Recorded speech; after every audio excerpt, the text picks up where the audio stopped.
Saudara, informasi selanjutnya, Komandan Satuan Siber TNI Brigjen Juwinta Ombo Sembiring berkonsultasi ke Polda Metro Jaya soal temuan dugaan tindak pidana yang dilakukan oleh founder Malaka Project sekaligus influencer Ferry Irwandi ke Polda Metro Jaya. Dan Sat Siber TNI tak menjelaskan secara rinci soal dugaan tindak pidana apa yang dilakukan Ferry. Ia menyebut hal itu menjadi domain penyidik. Brigjen Juwinta juga menyebut sudah menghubungi Ferry Irwandi, namun tidak ada respons.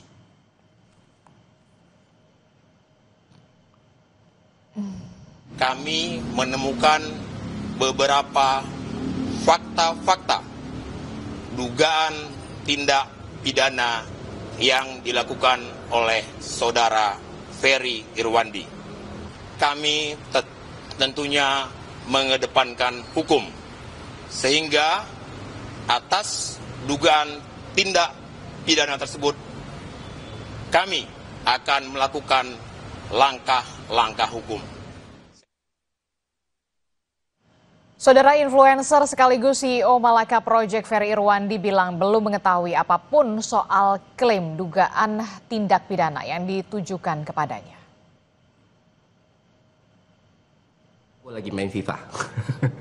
Dan tenang aja Pak Jenderal, saya tidak pernah lari, saya masih di Jakarta, saya tidak akan pergi ke Singapura, Cina, dan lain sebagainya Pak. Dan soal tidak bisa dihubungi, saya juga tidak mengerti. Semua wartawan bisa sangat mudah menghubungi saya walaupun nggak pernah minta nomor saya. Dan nomor saya juga udah tersebar di mana-mana. Dan saya harus konfirmasi pesan atau apapun nggak pernah sampai ke saya. Jadi itu aja sih. Dan kalau misalnya tindakan ini dianggap bikin saya takut, khawatir, cemas, tidak Pak. Saya akan jalani, saya nggak akan play victim, rengek-rengek, tidak.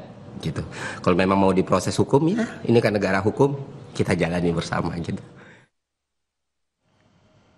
Saudara, jangan kemana-mana, Sapa Indonesia Pagi akan segera kembali dengan informasi lainnya. Salah satunya, 32 barang yang dijara dari rumah politisi Partai Nasdem Ahmad Syahroni dikembalikan. Selengkapnya, usai jeda.